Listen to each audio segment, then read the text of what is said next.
Hey everybody, Dave Fletcher here from Nanticoke Outfitters, and I am joined right now with one of our hunters, his repeat customer. This is Bill. Bill is from South PA? Yes. Okay. That And Bill is someone that we're here in the lodge, and I thought, this would be a good opportunity for us to just talk about the experience, talk about what it's like to hunt with Nanticoke Outfitters. And since Bill has been here, this will be your fourth time deer hunting with us, turkey hunting with us as well. And let's share some of the experience. Yeah, well, like pretty much how it is. I found you on a whim. I researched Sika, and when first thing I looked up, your name popped up as being one of the best people to look for. And I took a chance, and when I came down and met you, you didn't treat me like a client. You treated me like I was family. So it was like, Right. I felt like I was calling one of my buddies up to say, hey, man, let's go hunt. And right off the bat, we just bullshitted, told stories back and forth, and it made it fun. Um, didn't see on my first hunt, but I got pushed out by a storm. Right. Yeah, you did. A big storm. But you were more than gracious enough to just said, look, we got a storm, we got an issue, come back, hunt with us. You got to get the full experience.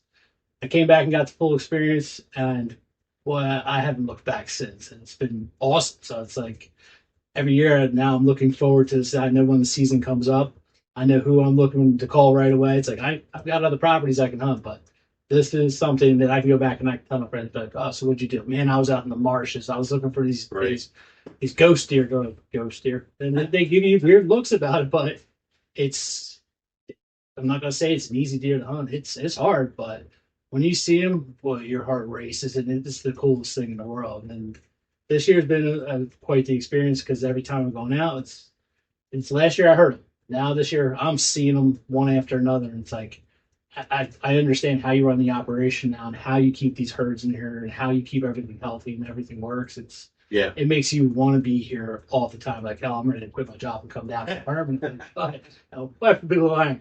But that's the thing. It's an enjoyable experience. Come down, like, and this is the first year with your lodge, and I felt like I haven't even left home. I felt like everything, I could walk right in, put my stuff down, and just do what I do. Yeah, that's awesome. Yeah, this is year one for us having the lodge. Last year you were in Comfort Inn. Yep. Which, it works. It's a place to crash and rest your head, but it's not this environment, right? It's not. We get to hang out, we have dinner together, we tell stories, we watch TV. We get to have a lot of different personalities here. We hunt 5 people at a time, so we had 5 people here in the lodge for the last few days with Bill, or 4 other people plus Bill. And it's a different experience for sure. And it's neat because you get people from all over the place. And Right, we right. had people from PA, from Maryland, from Delaware, from New York, and they were all different characters. But it's nice because we're all here for the same reason. Right. We're all here to have a good time.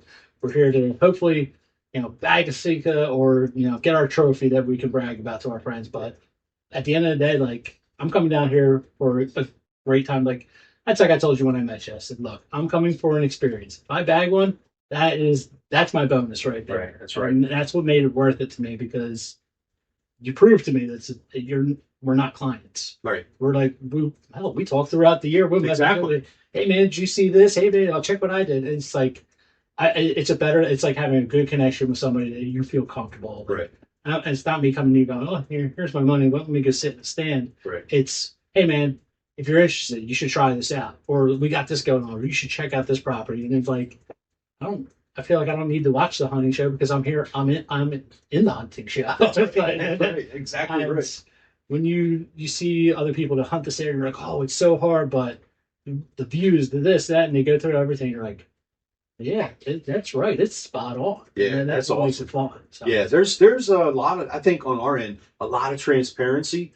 And that's one of the things I want to make sure that we always do as an organization is communicate direct and honest. Yeah. And just say, hey, this is what it's going to be like. This is what we have.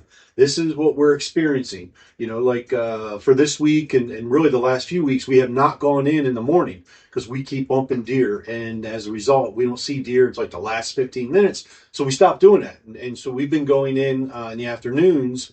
And those were things that I shared directly with the hunters. I didn't want them, to go in there and bump deer and then end up sitting for the day because that's what they paid for and not see a thing. That's really not what they're here for. They're really here to harvest a trophy. And so that was, that was one of the things you got to experience. Yeah. We didn't want to do that. So share your experience of our new blinds, our new NxtGen blinds. What's that been like? So I saw the NxtGen blinds at the outdoor show, and I was kind of skeptical about them, but now having the opportunity to sit in those, oh my goodness, they are out of this world. They're comfortable. They keep the noise down. The window systems in are great. It's like they have the trap doors underneath. So it's one of those blinds you could sit in there and be comfortable and have no worries. And right. Everything around you is, you can see 360 around you. You have your tinted windows and you have your one clear window. And it's like you find what makes you the most comfortable in them. And those NxtGen blinds do everything for you. It's like, now I see why you have them. Yeah. I found it in your old blinds and I found it in the new ones. Boy, it's going to be hard to look at those old ones if they're comfortable. I know. That's why we keep ordering more. We need to. Yeah, but they came up some great innovations with that. And yeah, they really have. They did them right, and that was the way to do it. Yeah, they've been phenomenal. We got nothing but positive feedback on those, and I mean, even for us, when we're out there building them, we just start putting it together. And we're looking at it like, wow, this would be awesome to hunt out of. I personally have not hunted out of one yet. Really? Believe it or not, I have not. But I'm going to. You have to. I'm going to. At some point, I will. The thing is, we don't hunt our properties that we run clients through. So that's why it's like, I need to put one on my personal property. And I will eventually. I think if you do, you're probably not going to leave it. We're going to be getting phone calls from you about right. I'll drop you pins. I'll drop you pins. This is where you're going. Good luck. No, that's the one thing I love about you. Yeah. You didn't drop pins for stuff. You just said, hey, this is where we're going. We talked about it the night before. You showed us on a map, and you walked us to it. And at the end of the night, you came back and said, all right, you ready? I'm coming for you. Came to the door. And like I said, I've been down here with you multiple times, so I'm used to sending you a message going, I'm okay. I can get out. Well, I can come get. It's okay. Better after we leave less than we'll go in and out. And that's a nice trust factor we have, and that's a good thing to have, especially. It's funny when I'm speaking to your other guests, and you're like, how do you know so much about this? It's like, I got interested in it, and Dave told me more. We shared information, and it's like I feel like I came here with a high school degree on this. Yeah. And now I'm leaving with a college. That's awesome. And that's, like I said, I love coming down here just for that reason, because it's entertaining. Yeah, we love doing that. And yes, we do walk our clients into their stands and we walk them out. We don't send you on a wild goose chase to go find your stand and you end up walking around burning up honey time and spreading scent, probably ruining your opportunity for the day. And that's what Bill's referring to. We always do that. We do that with all of our clients. So it's not like we have 5 or 6 hunters to one guide. The most we'll do is 2 or 3 to one guide, and there are going to be 2 or 3 that are in the same area on the same property, so that we can get them in quickly, so that we as guys can get out quickly as well without leaving a lot of scent. But along those lines, we talked about some of the opportunities on these properties and the fact that you were last year hearing them, this year seeing them. And I think it's important to talk about the fact, like yesterday, you had a beautiful stag hanging around in front of you for a long period of time. Roughly 2 hours. Yeah, and I know... It definitely taught me a lot of trigger discipline that day, and I think I may have sent you maybe 100 pictures saying, I was like, please, please, please. But I understood it after watching it and kind of looking back at how we talked about everything. Right. You are doing a herd management. These are your properties. You want the clients to have the best experience. And that's right. Part of me seeing that boosted my experience so much more. I was like, I got it back, and I'm texting friends, family. I'm like, dude, you got to see what I'm seeing down here. Right. Oh, they're like, what are those? It's a Sika deer. And then I have to sit there and explain the history of it. And so luckily, one of your guys brought in one of the papers and gave us the history on it. And I literally took that picture and I sent it to a bunch of people. Good. I was like, look, I can explain it, but now you have facts on paper so you can understand. Yeah, but it was like when that one came out, like, you told me the day before, like, oh, they're going to come to the left and you're going to see them. I was like, okay, because people say this. And it was like you wrote the play. Right. And he was out there, all of a sudden he came through and it was like the most majestic thing. He came out and saw this black silhouette come out and it was broad daylight. And everything I read about, they're like, oh, these deer come out late, they come out this, and it's like, but this is heck, it was midday, Yeah. and I watched it come out. I watched it fight with the spike. I watched a couple hinds dance around it, and I was like, that's wow, that's really cool. Yeah, and so to share, with us, our management program, we only harvest stags with 3 points, minimum of 3 points on one side. And Bill was watching a nice 2x2 that we do have some 2x2s that are considered shooters.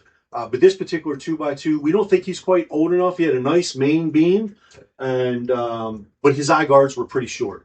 So he's someone that next year he might still be a 2x2, but he might have a nice eye guard coming out. And if he does, that becomes a shooter. We will adjust and shoot something like that.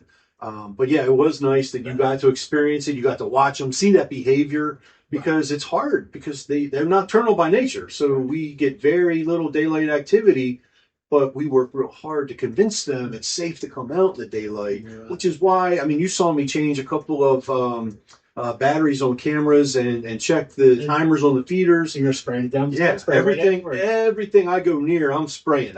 We're constantly spraying because these deer have way better of a nose than a whitetail, and that's their number one defense. They smell everything all the time, and so we work real hard to make sure there's no scent being left behind, and I think it makes a difference for the hunter's experience. Yeah, and this year was a great experience too, because for the people who didn't see them, when we got back here, you had a whole herd of them sitting in the front yard. Right. And they were so friendly to the point where they were from me to you, but if you move, they jump. But it was for the people that didn't see it, they're like, look, this is what we're here for. That's what you're looking for. And you weren't showing a picture on your phone. You were saying, well, it's living, breathing, it's outside. You can check it out. Don't shoot it, but you can look at it. Right. But that's what it makes it better for everybody, especially for a young hunter or an older hunter who's experienced. Are you going to find your trophies down here? Absolutely. But if you put the time in and you do the legwork for us, you tell us, hey man, we've hunted here.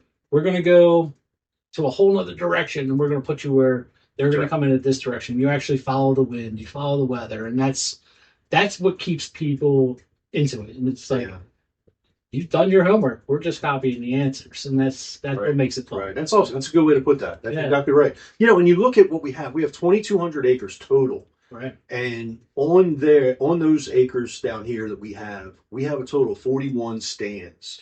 And some of our sets, we have a north stand and a south stand, right? So that we can hunt that particular set regardless of the wind. It's just we might be in a different stand. You might be in the box because it's a north wind, and you might be in the ground blind because it's a south wind, whatever it might be. But that's why I think it also makes it better for our hunters, and they see more deer by doing that, because we're constantly looking at the wind. We're constantly spraying everybody. It's kind of funny. You guys get out of the truck and we're standing there with our spray bottles like, hold on, you're not going anywhere yet. We're going to spray you. And don't leave your scent here, and don't leave your scent out there. And that's the good thing, because you also remind us when we're getting out, spray yourself down when you're leaving stand. That way you don't leave anything behind. Yep. You walk in, leave footprints, take nothing but pictures, unless you just find that right one. Then you got the right one. That's right. And it's like, but it's not just Sika down here. It's just like, I've come down for your turkeys, and boy, did I see the flock the other day, and my head spun off my shoulders because I lost count after 25. And I was like, and they were all big bearded turkeys running around. And heck, last year I missed probably one of the biggest 8 points I've ever seen in my life. Yeah. But I take that to myself. So, but it happens, right? It happens to everybody. Nobody's perfect. And that's what made it cool, because I've seen just about everything. You've got great properties, and you're taking care of them well, and you have the best equipment on it that makes it worthwhile to be here. And that's, if that doesn't sell itself, right. You can show people that and they go, yeah, okay. But when you actually see it, you're like, yeah, okay, wow, this is really good. And that's awesome to hear, because that's something we do take pride in. Like, we want to have the best sets. We want to have nice blinds, even the ground blinds. We want nice ground blinds. We want them brushed out really well. We got shelves in our ground blinds. We've got hangers for your bow. We've got spray. We got thermocells. We try to make it a top-notch experience, whether you're, a world-traveled hunter or you've only hunted on your personal property, the 3 acres in your backyard. It doesn't matter. We treat everyone the same. We want them to have that experience, right? And it's nice to hear that feedback. You know, even our feeders, like, you know, our feeders they're expensive. They're high end feeders. The boss feeders are really, but they work. Oh yeah, consistently. Yeah, and there's no issues with it, and you have no worries of going out there that there's going to be food in your That's right. It's always there. The timer goes off, and it's like the dinner bell rings, and they don't come in right away sometimes, but when they do come in, you got to be prepared and just that's right. Hold back all that ambition, and you know. And there's rules. If you follow the rules, you're going to be having the best reward out of it. And that's what I've always loved coming down for. And like I said, the fact that you always treated me like family. Yeah, absolutely. Absolutely. And Christmas time, I get that. Hey man, Merry Christmas. Have a great one. You ready to start next year? Absolutely. I'll start practicing this week. There you go. And that's what makes it fun. That's awesome. Yeah. Well, thank you for taking the time to have this conversation. Always a pleasure. Thank you for hunting with us. You know, like I said, you've been here 4 times. Yes. We're already planning for next year, and he's bringing some other friends along. So, and I'm sure you'll probably come down. We'll turkey hunt. Oh yeah, this year, and I'm getting probably go to the property where you saw all them birds. Get one of them butterballs. Yeah, there's some big ones on that property. Yeah. But so, folks, listen. That just gives you some insight on what it's like to come down and hunt with us here at Nanticoke Outfitters. You know, we take pride in everything we do, and we treat our customers like family. And I know it sounds cliche, but a lot of our customers book a hunt with us. They show up, they leave as a friend. And it's true. And I my phone blows up all the time. You know, guys leave here, they go back out on their own, they shoot a deer, or they get a great trail cam pick. You know, they're sending it to me, and we're talking back and forth. And you know, and that's what it's all about, because we get to come here, hang out, tell our hunting stories, talk about family, talk about kids, talk about our wives a little bit, but not in a negative way, and then talk about next year and get excited for it and see what happens. So, but thanks again, Bill. Thank you for sharing, and make sure you keep an eye on our YouTube channel, keep an eye on our social media, constantly posting new stuff. And you never know what you might see coming out of here. Before you know it, it'll be fishing season. Holy cow, I can't believe that. Although right now it's November 7th. Yep. It feels like fishing season because it's every bit of, I don't know, 63, 64 degrees right now. So we don't have the AC all right. Right, exactly. We got the AC cranking in here. We should not. You're right. But that's all right. We're gonna make do, and we're gonna get out there. We're getting ready to head out now and see what we can do just before sunset. Hopefully Bill puts an arrow through something nice. All right. Thank you. Thank you.